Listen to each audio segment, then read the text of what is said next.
세계적인 명품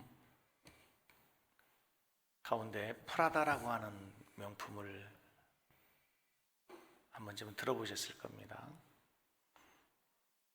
인터넷 검색해 보니까 신발 한 컬에 싼 게 100만 원, 그리고 핸드백 하나에 수백만 원에서 수천만 원까지 있는 브랜드가 프라다라고 하는 명품 브랜드입니다.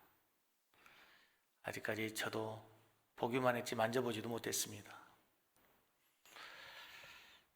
그런데 이 명품 프라다라고 하는 제품은 뮤지엄 프라다라고 하는 사람에 의해서 만들어진 제품 회사입니다.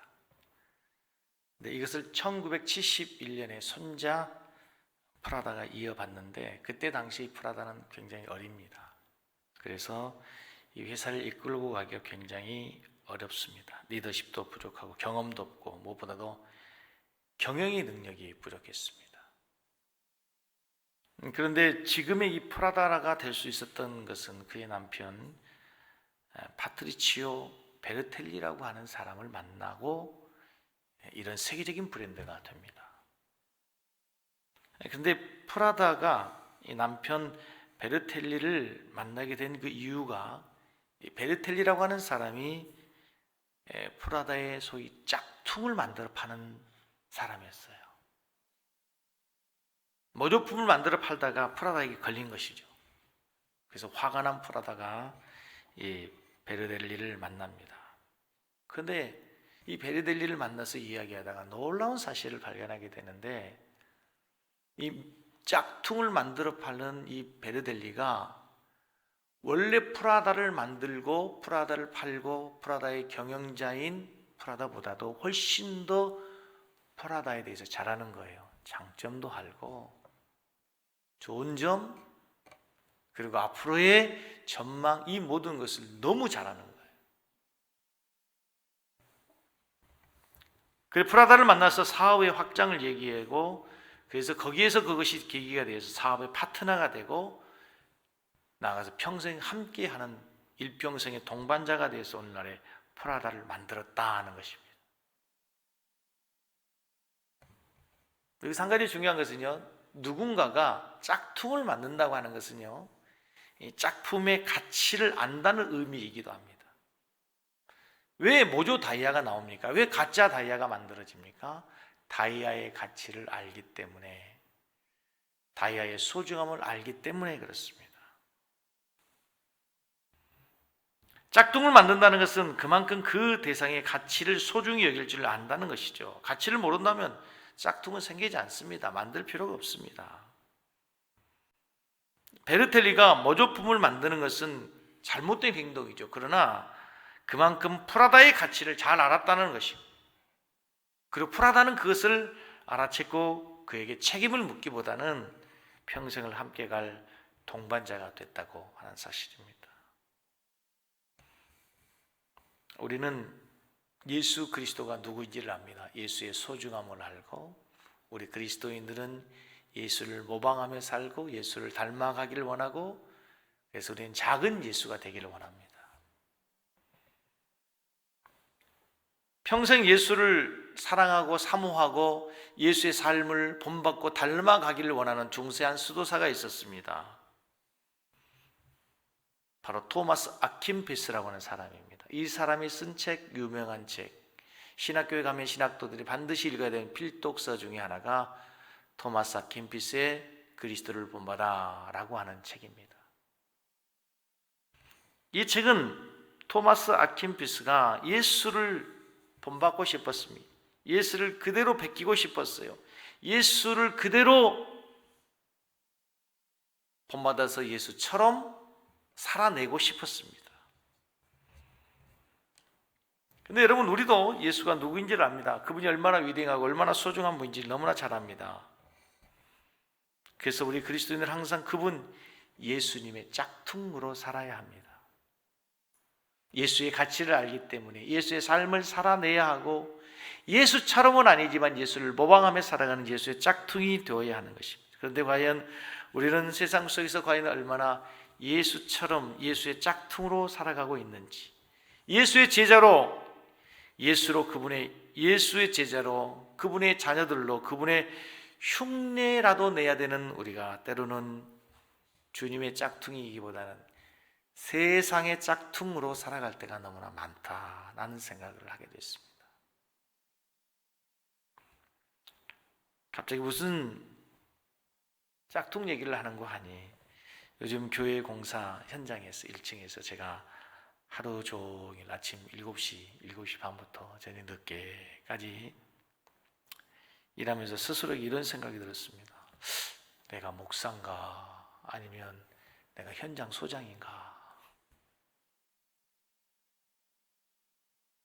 제가 사용하는 그 사용의 언어, 입술의 언어들이 건축 현장에서 사용하는 용어들이 하루 종일 대부분이더라고요. 벤치, 바루, 아시바, 석고. 내가 맨날 부르던 이름이 집사님, 권사님, 장로님 했는데 사장님, 팀장님, 부장님, 아저씨. 그러면서 제가 놀라운 사실은요, 제가 하루 종일 정신없이 바쁘게 살면서 제 마음속에, 제 속에 예수에 대한 사랑과 하나님에 대한 사랑과 복음에 대한 열정, 사람의 관심이 없어진 건 아닌데 제가 그 일에 몰두하다 보니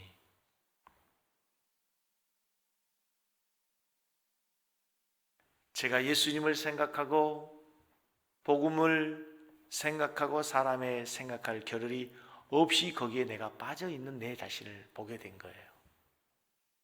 그러면서 우리 성도들이 세상을 살아가면서 한 주간 동안 정말 세상 속에서 바쁘게 살아가면서 그리스도인으로서 믿음을 가지고 그리스도인답게 그리스도인으로 살아내는 것이 이렇게 힘들고 어렵겠구나. 다시 말하면 우리 성도들이 위대하게 보이더라고요. 주일마다 이 자리를 지키고 이곳에서 하나님께 예배하고 주일을 성수하고 하나님의 자녀로서의 자리를 지키고 있다는 사실 자체가 너무 위대하게 보이기 시작한 거예요. 옆에 계신 분하고 인사하겠습니다. 대단하십니다. 위대하십니다.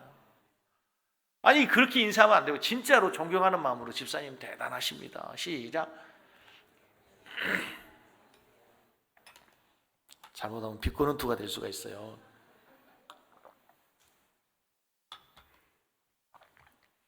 자, 오늘 본문으로 돌아가시겠습니다. 오늘 본문의 말씀은 12장 1절에 보면 어떻게 나와 있습니까? 12장 1절 읽습니다. 예수께서 뭐로 말씀하시는 거? 이건 비유입니다. 이제부터 예수님께서는 비유의 대가이신데 예수님은 중요한 영적 진리 하나님의 나라의 복음을 전파하시기 위해서 자주 사용하는 설교의 기법, 티칭의 기법 중에 하나가 비유를 들어서 당시 사회의 문화, 당시의 생활의 풍습, 그들이 가지고 있는 생각의 언어들을 가지고 하나님의 나라의 영적 진리를 설명할 때가 많았습니다. 오늘의 본문의 이야기는 로마 시대를 배경으로 가지고 있는데 여러분 로마는 어떤 나라였냐면 많은 나라를 정복한 나라입니다. 로마의 군대가 가는 곳마다 로마의 깃발이 꽂히고 로마의 병사들이 가는 나라는 가는 땅은 밟는 곳은 로마의 영토가 됐어요. 그래서 로마의 지주들, 로마의 영주들은 수많은 땅들을 소유하게 됩니다. 그래서 오늘은 이곳에서 정착해 살다가 또 나라가 더 넓혀지니까 이 땅을 누군가에게 세를 주고 믿을 만한 사람에게 이 땅을 맡기고 먼 나라로 가게 되는 거예요. 먼 나라로 가서 1년 만에 돌아올 수도 있고 2년 만에 돌아올 수도 있고 아니면 더 먼 나라로 가게 돼서 오랫동안 오지 못할 수도 있어서 이제 그 땅의 주인으로서의 권리를 행사하기 위해서 누구를 보내요? 종을 보내서 소장료 일부를 받아내게 됩니다. 그래서 오늘 본문에 등장의 인물들은 비유로서 상징하고 있는데 포도원의 주인은 누구를 상징하여? 하나님을 상징하고 포도원을 경작하는 그 포도원의 농부는 이스라엘의 지도자들, 이스라엘의 관리들을 상징하며 포도원은 이스라엘 백성을 상징하고 그리고 하나님 포도원의 주인이 보낸 종들을 바로 하나님 보내신 선지자 하나님의 종들을 상징합니다. 그리고 마지막 아들을 보냈는데 그 아들이 누구예요? 하나님의 아들 예수 그리스도를 상징하고 있다는 거예요.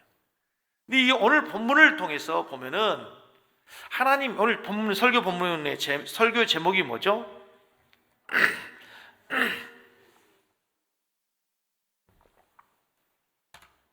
하나님, 인간, 그리고 예수 그리스도. 이 오늘의 본문의 해석과 적용을 다양한 각도로 여러 가지 측면으로도 이 본문을 해석할 수 있겠지만, 저는 오늘 본문에서 특별히 하나님이 어떤 분인가, 인간이 어떤 존재인가, 그리고 하나님 아들 예수님이 어떤 분인가를 참 잘 나타내주는 좋은 본문이다라고 생각, 그런 각도로 오늘 본문을 묵상하고 적용하려고 합니다. 오늘 본문의 첫 번째는 이렇게 시작하는데 하나님이 어떤 분인가를 보여주고 계세요. 1절을 보세요. 같이 읽습니다. 예수께서 비유로 저희에게 말씀하시되 한 사람이 포도원을 만들고 즙자는 구유 자리를 파고 망대를 짓고 농부들에게 새로 주고 어디로 갔어요? 타국에 갔다. 예수께서 비유로 말씀하신 한 사람이 포도원을 만들어서 산울타리로 두르고 울타리를 둘렀어. 울타리를 쳐준 거죠. 즙자는 틀을 만들어주고 망대를 지어서 농부들에게 새를 줬다. 오늘 이 본문에 등장하는 이 포도원의 주인이 좀 독특합니다. 원래 여러분이 어떤 농토, 어떤 밭을 새로 준다면, 포도원을 새로 준다면 어떻게 주겠습니까? 있는 포도원 그냥 줘서 농사 잘 짓게, 그리고 나서 일정한 소출의 몇 분의 몇을 새를 나에게 주면 돼 라고 얘기할 텐데, 이 주인은 그런 분이 아니에요. 어떻게 해요? 포도원에 틀을 만들어요. 우리로 얘기하면 울타리를 쳐줘요. 그 즙잘 수 있도록 즙자는 구유를 만들어주고, 그 다음에 행여라도 악한 짐승들이 포도원을 공격해 오면 지킬 수 있도록 뭘 만들어요? 망대까지 지어주는 주인이, 이런 주인이 어디 있어요? 근데 이 주인이 누구라고요? 바로 하나님이에요. 하나님이 우리를 향하여서, 하나님께서 우리를 대하실 때 그분이 꼭 그러지 않으셔도 되는데 우리가 생각하는 것 이상으로 우리를 대해 주시고 베풀어 주시고 우리의 모든 필요한 것들을 채워주시는 분이 하나님이시라는 거예요.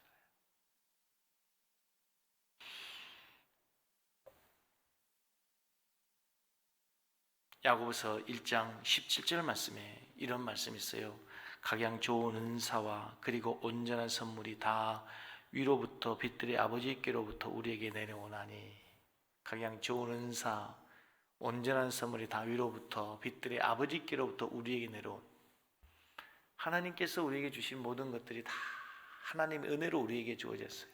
여러분이 가지고 있는 생명, 믿음, 우리가 매일 바라보며 살아가는 하늘, 땅, 태양, 구름, 지금 우리가 숨쉬고 있는 이 공기,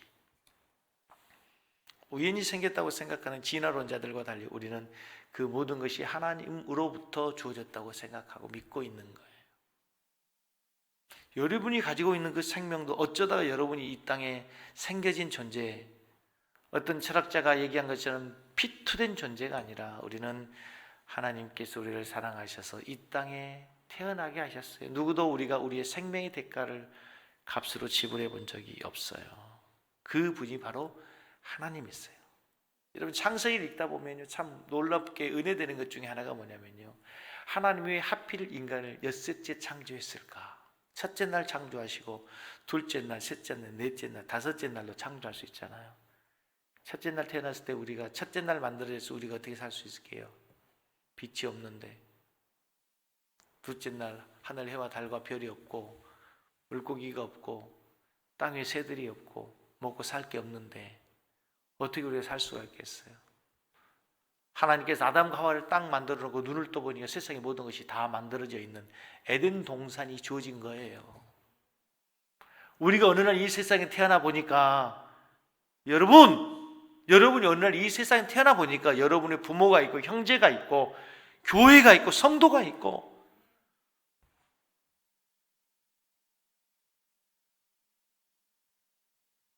사랑하는 성도 여러분, 기억하시기 바랍니다. 하나님께서 우리를 믿고 계신다는 증거가 무엇이냐? 바로 하나님께서 나에게 뭔가를 맡겨주신 거예요. 이 포도원 주인이 포도원 농부에게 포도원을 맡긴 이유가 뭐예요? 믿기 때문에 맡겨준 거예요.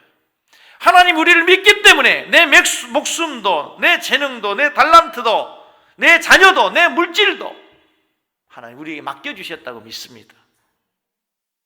그만큼 하나님께서 우리를 신뢰하고, 그만큼 하나님께서 우리를 믿고, 그만큼 하나님께서 우리를 사랑하시기 때문에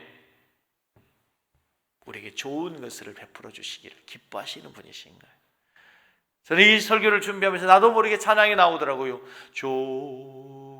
좋으신 하나님, 좋으신 하나님, 참 좋으신 나의 하나님.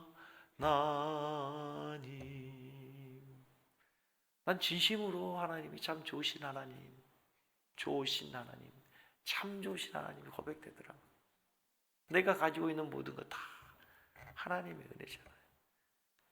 전라남도 곡성군 삼기면 근촌이 어떻게 마을 이름도 촌입니까? 거기서 태어난 촌놈이 이 가지고 있는 모든 건 누리고 있네. 다 하나님이 주신 거예요. 주신 거. 하나님이 주신 거예요. 여러분이 가지고 있는 그 모든 건 다 하나님이 주신 거예요. 마스크 끼고 있으니까 어떠세요? 답답해 죽겠죠. 성질 급한 사람은 아주 벗어버리고 싶을 거예요. 근데 여러분, 비로소 우리가 이 공기가 얼마나 소중한 걸 알게 되잖아. 마음껏 숨 쉴 수 있다는 게 얼마나 좋은 것인지 알고 되잖아요, 여러분. 그런데 이 주인이 종들을 보내서 오늘 본문 말씀에 보면은 12장 2절에 보면 때가 이름에 농부들에게 포도원 소출 얼마를 받으려고 종을 보냅니다. 여기 소출 얼마를 받으려고 라고 하는 이 얼마라고 하는 단어는 아주 작은 돈이에요. 아주 작은 돈. 아주 작은 대가. 이것은 당시의 그 로마의 제도에서 소작농들에게 거둬들이는 이 세액이 지주가, 여러분 고도로 가면 지주가 소작농에게 몇 퍼센트의 소출의 몇 퍼센트를 받을까요? 나하고 반띵하자 50대 50 그럴까요? 에이 그렇지 않았어요. 60% 70%가 보통이요. 많게는 80%. 우리나라의 소작농들도 가도 조선시대로 가서 보면은요 죽도록 고생해서 10% 20% 그게 소작농들이 가져가는 거고 다 땅 주인들이 가져가는 시대였어요. 근데 이 주인은 어찌 된 일인지 내가 다 가지되 아주 조금만 소출 얼마 조금만 나에게 주라. 이거는 세를 받겠다고 하는 것이 아니라 기억해라. 그 땅이 너의 땅이 아니고 그 포도원이 너의 포도원이 아니라 주인이 있음을 기억하라고 하는 것으로 상징으로 오너십으로 내가 주인이 있다고 너의 것이 아니라 너에게 맡겨진 주인이 있음을 기억하라고 받는 상징적인 세예요. 상징적인 세.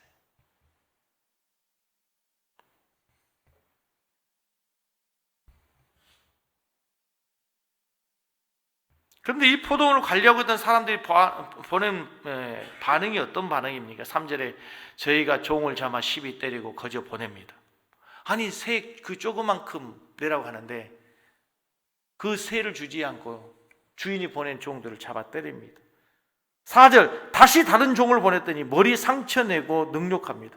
5절 또 다른 종을 보냈더니 이제 그를 죽이고 그의 많은 종들도 더러는 때리고 더러는 죽인다는 거예요.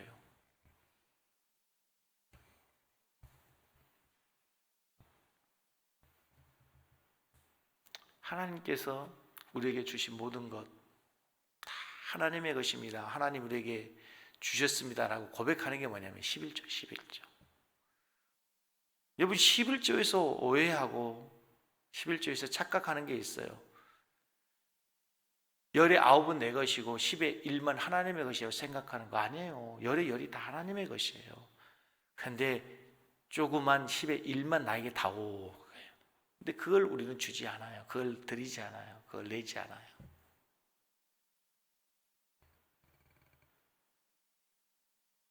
1부 때는 그런 말을 하지 않았는데 2부 때는 좀 더 자유롭게 설교하니까, 여러분, 우리가 100만 원 벌어서 11조 10만 원 할 수 있습니다. 근데 10억 벌어가지고 1억 11조 하기가 쉬울까요, 어려울까요? 아니, 여러분 생각할 때 9억이 남았으니까 1억 11조 하기 쉬울까요, 어려울까요? 여러분, 100만 원에서 11조 할 수 있어요, 없어요? 100만 원 11조 할 수 있습니까, 없습니까? 있으면 고개라도 끄덕끄덕거리고. 못해요. 할 수 있어요? 그럼 10억 벌었어요. 1억 11조 할 수 있으면 끄덕끄덕. 그 사람에게는 하나님 10억을 줄 줄로 믿습니다. 근데 어렵다니까. 어려워요. 1억을 내기가. 9억이 있으니까 1억을 줄 수 있다나 1억을 드릴 수 있을 것 같잖아요. 안 돼요. 어려워요. 내가 월급 탄 거 11조, 내가 10만, 20만 할 수 있지만요. 아파트 생겼어. 아파트 팔았어. 부모님이 유산 줬어. 하기 어려워요. 나 그런 사람 우리 교회에서 본 사람 몇 사람 없어. 어려워요. 어렵다니까요.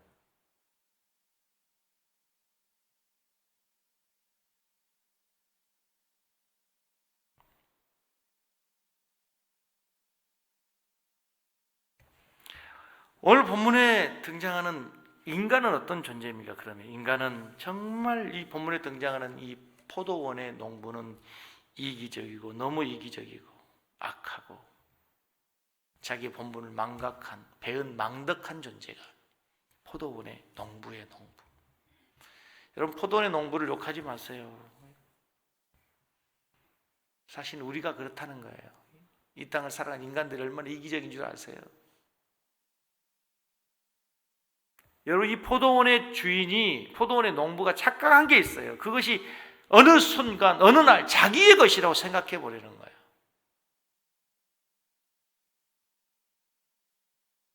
이 매니저, 청지기로서 해야 될 사명, 가져야 될 본분, 의식을 잃어버리고 청지기의 탈선이 와요.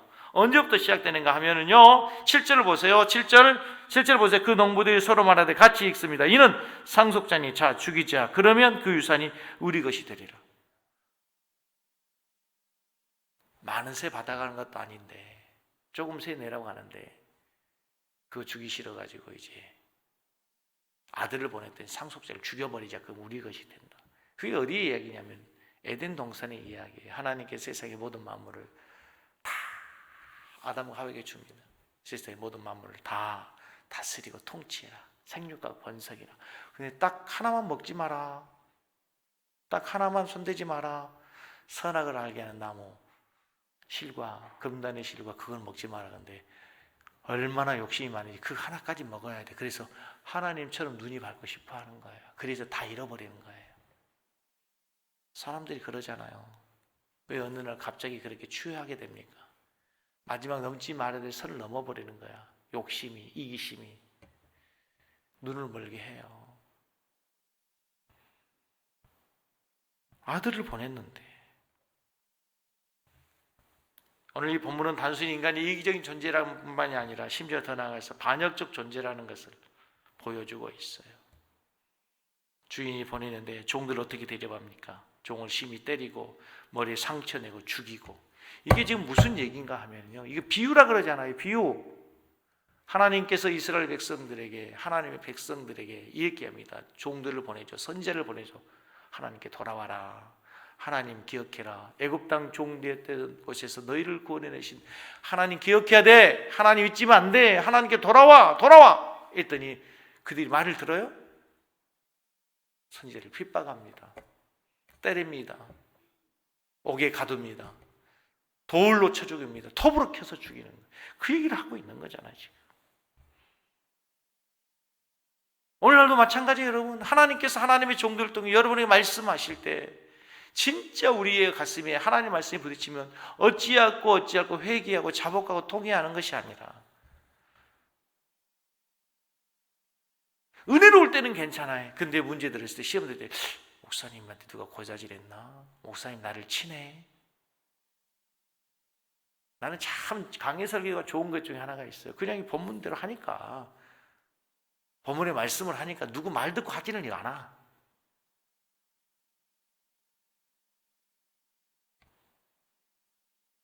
자, 오늘 본문의 마지막을 봐야 되는데, 이 본문에 나와 있는 예수님이 어떤 분인가 하면요, 6절을 보세요. 오늘 본문의 클라이맥스가 6절이에요. 6절을 다 같이 읽습니다. 이제 한 사람이 남았으니 곧 그가 사랑하는 아들이라. 이제 최후로 이를 보내며 이르되 이는 내 아들은 존대하리라. 최후로 한 사람 보내요. 최후로 누구를 보내요? 아들을 보내요. 그 아들을 저들은 존대하리라 했더니 그들이 어떻게 하냐면요, 죽여요. 죽인다는 거예요. 자, 보세요. 저 좀 보세요. 이 오늘 본문에 이제 가장 중요한 것은 첫 번째, 두 번째보다도 이 본문이, 이 세 번째가 중요한데, 이 본문이 어떤 흐름에서 왔는가를 잘 보세요. 강해 설교가 좋은 게 뭐냐면, 이 성경의 흐름 속에서 성경이 말씀하고자 하는 메시지를 우리가 깊이 생각할 수 있는 거예요. 지난주에 무슨 얘기를 했냐면, 예수님께서 성전에 가서 가지고 성전을 정화시키고 성전을 청결하게 했잖아요. 장사한 자들 불렀고 상을 둘러고 매매한 자를 내어 쫓고 했더니, 다시 예수님이 거기 가서 말씀을 가르치니까, 네가 무슨 권세로, 너에게 누가 권세를 줬게 네가 그런 일을 하는 거야 라고 예수님의 권위에 도전했잖아요. 그죠? 그때 예수님께서 아무 말씀도 하지 않았어요. 11장 맨 마지막 절 33절에 보면, 나도 무슨 권위로 이런 말을 하는지 너에게 이르지 아니하라 하시고 나서 예수님이 비유로 말씀하시는 거예요. 그러니까 11장으로 끝나는 게 아니고 12장이 새로 시작되는 게 아니라 11장과 12장은 어떻게 됐다고 봐야 돼요? 연결된 것으로 보여요. 너의 권위가 어디서 왔어? 누가 너에게 권위를 주었어? 네가 무슨 권세로 하는 거야? 예수님이 아무 말씀도 하지 않고 이제 뭘로 얘기하는 거야? 비유로 얘기하는 거야. 비유로 얘기하면서 하나님께서 너희들에게 계속 선지자를 보내고 하나님의 종들을 보내고 너희들이 그 종들 얼마나 핍박해 있느냐, 얼마나 함부로 돼 있느냐, 죽이고 능욕했지 않냐. 그래 이제 마지막 아들 하나를 보냈다. 최후로 상속자를 보냈다. 그가 누구다? 하나님의 아들이다. 내가 하나님의 아들이야. 다시 말하면 지금 내가 무슨 권위로 한다는 거예요? 하나님의 아들의 권위로 한다는 거예요. 지금 권위에 대해 도전하고 권위에 대해서 질문하는 그들에게 내 권위가 나 스스로 갖는 게 아니고 사람에게서 온 것이 아니고 하나님께서 하나님의 아들의 권세로 나에게 주셨어. 모든 사람이 다 알고 있는 것처럼 예수님께서 세례 요한에게 세례를 받을 때 하늘에서 이는 내 사랑하는 아들이요 내 기뻐하는 자다, 이는 내 사랑하는 아들이요 내 기뻐하는 자라고 하늘에서 음성이 들려서 예수가 하나님의 아들이라고 하는 것이 이미 다 세례 요한의 세례를 통해서 수많은 사람들이 알려졌잖아요. 그 말을 바리새인들이 알고 있어요. 서기관들이, 장로들이 알고 있잖아요. 내 권위는 내 스스로 가는 게 아니라 하늘에서 주신 거야. 내가 하나님의 아들이야. 너희들이 그동안에 수많은 선지자를 죽였지만 이제 하나님께서 최후로 나를 보내서, 그런데 너희들이 7절을 보세요. 7절, 그 농부들이 서로 말하되 같이 이는 상속자니 자 뭐하자? 죽이자. 그러면 그 유산이 우리 것이 되리라. 지금 예수님이 너희들의 마음을 알고 있는 거예요. 그들의 마음을 알고 있는 거예요. 그들이 뭐 하려고 하는 거예요? 죽이려고 하는 거예요. 그래서 오늘의 본문의 말씀의 핵심은 또다시 예수님이 자신의 죽으심을 예언하는 말씀이에요. 이해가 되세요? 오늘 이 성경의 본문의 핵심을, 그래서 포도원 주인도 아니고 농부의 이야기도 아니고 마지막 보낸 아들의 이야기가 핵심인 거예요. 너희들 죽이려고 한다. 그러면서 시편 118편에 있는 말씀을 인용해서 예수님께서 말씀하시되 10절에 너희가 성경의 건축자들이 버린 돌이 모퉁이 머릿돌이 되었나니 이것은 주로 말미암아 된 것이요 우리 눈에 놀랍도다. 한번 읽어보지 못했느냐 해서, 너희들이 나를 죽이고 너희들이 건축자들이 버린 돌이 될 것이다. 너희들이 나를 버려서 죽일 것이다. 그러나 그 버린 돌로 끝나지 않고 그 버린 돌이 건축자들이 뭐가 될 것이다? 모퉁이 돌이 될 것이다. 이것을 이해하기 위해서 여러분 시간이 좀 지났는데 이해하기 위해서 사도행전 4장 11절로 가서 봐요. 사도행전 4장 11절 같이 읽습니다. 시작.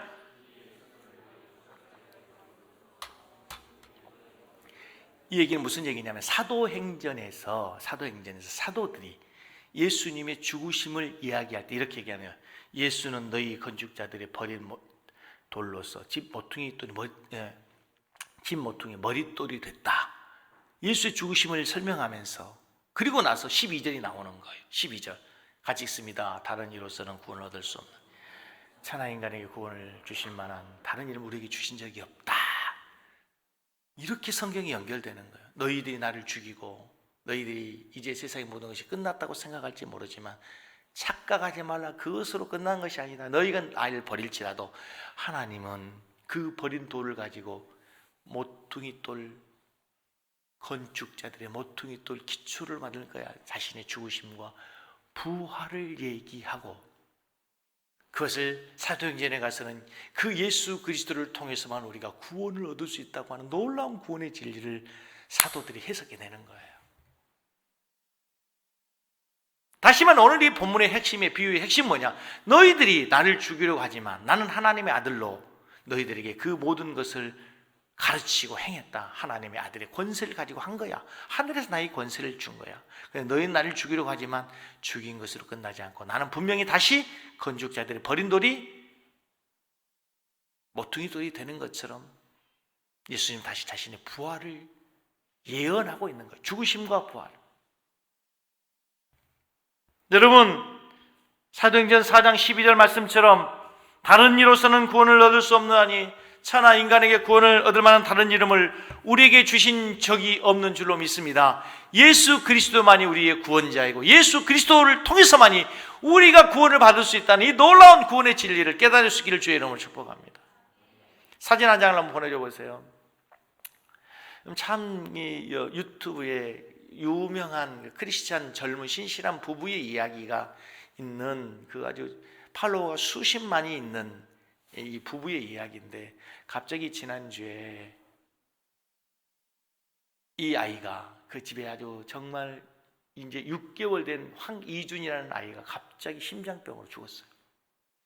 그 동영상이 보면은요, 이 아이가 웃고 가정 일상에서 행복하게 살아가는, 아주 정말 행복하게 살아가는 그 집에 갑자기 이 6살짜리 아들이 심장마비로 죽는 거예요.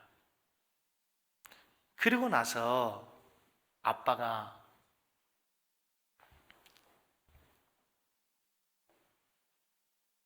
너무 사진을 축소했는데, 그리고 나서 아빠가 이제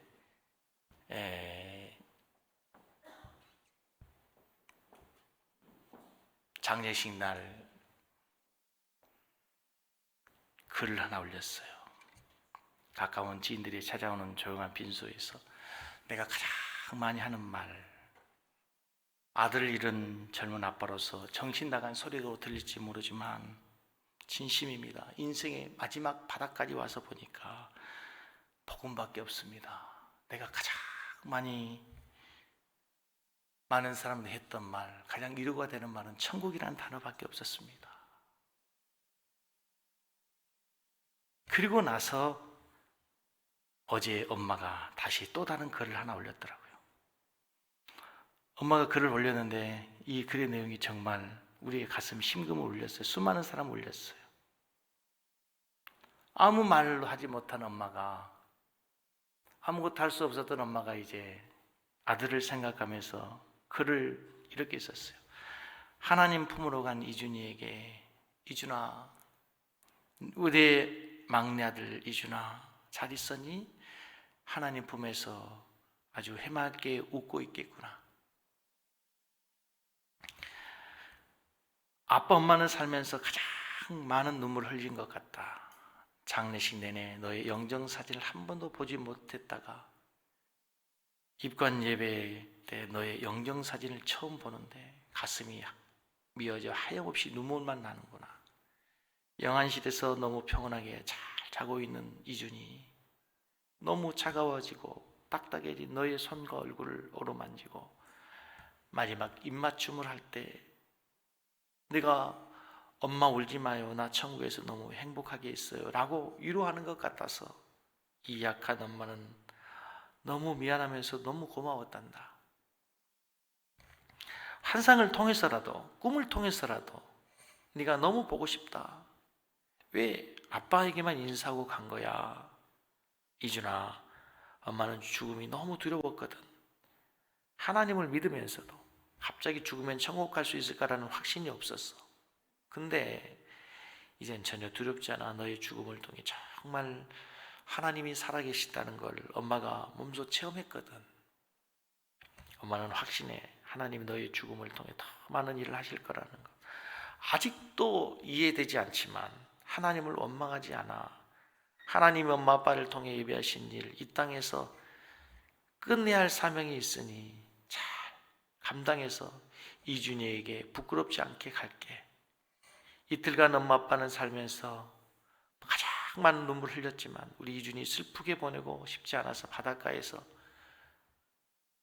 마지막 인사할 때 얼룩달룩한 풍선도 준비하고 국내 최고의 색소폰 연주가도 오셔서 이준이를 위해 연주해 주셔서 정말 많은 분들이 너의 마지막을 함께 해줬단다. 이준아, 넌 너의 사명이 끝났기 때문에 천국에 간 거야. 엄마 아빠에게 심겨진 너라는 작은 미랄이 많은 열매를 맺는 나무로 커갈 수 있게 엄마 아빠가 이 땅에서 부끄럽지 않게 살다가 이준이 보러 갈게. 여러분 생각해 보세요. 정말 눈에 넣어도 아프지 않을 그 6개월짜리 된 아들이 갑자기 어느 날 심장마비로 세상을 떠났어요. 세상의 모든 걸 잃은 거죠. 밥이 넘어가겠어요? 숨이 쉬어지겠습니까? 그때 무엇이 위로가 될 수 있겠어요? 근데 이 엄마 아빠가 그 마지막 인생의 밑바닥에서 깨닫는 게 천국이 없다면 절망이잖아. 천국이 없다면 그 순간에 아무런 소망이 없는 거 아니에요. 근데 다행히도 이들 부부에게 천국의 소망을 갖고 이준아 잘 지내고 있지? 예수님 품에서. 이 다음에 부끄럽지 않게 내가 너 앞에 섰을 때 부끄럽지 않게 잘 살다가 갈게. 예수 그리스도를 믿는다고 하는 믿음이 뭐예요, 여러분? 예수 그리스도를 믿는다고 하는 믿음이 필요한 게 뭐예요, 여러분? 성경에서는 다른 게 얘기해요. 너희들이 나를 죽이고 너희들이 나를 버릴지라도 건축자들의 버린 돌이 오퉁이 돌이 될 거야. 예수 그리스도를 통해서 우리가 구원을 받고 하나님의 자녀가 되고 천국의 소망을 갖고 장차 우리가 하나님 앞에 당당히 갈 수 있다는 소망을 가지고 여러분 한 주간도 정말 예수님의 짝퉁으로 살아내는 여러분 되기를 주님의 이름으로 간절히 축복합니다. 할렐루야. 우리 찬송